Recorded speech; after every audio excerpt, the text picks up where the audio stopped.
You guys are talking about, paying mortgage and renting out the property. What if you buy a property outright? So there is no mortgage. You just own it. You've got that property as an asset that will appreciate in value, and you're getting revenue from it from rent. It just depends on how safe you want to be. That's the Dave Ramsey method, is just buying a property outright in cash, not having any mortgage.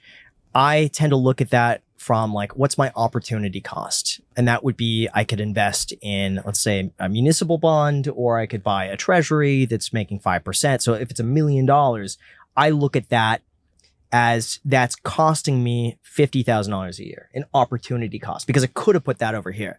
And then I look and think, well, could I rent the property for less than $50,000 a year? If the answer is yes, then maybe I rent. I do all these like mental gymnastics in my head that like down to the dollar. It's probably really unhealthy to get to the point where I'm like splitting pennies. Like the other day I calculated, we had a rental car and we had to drive from like outside of Atlanta to the airport. And I was calculating the cost per mile of driving this rental car at 75 cents a mile versus the cost of an Uber.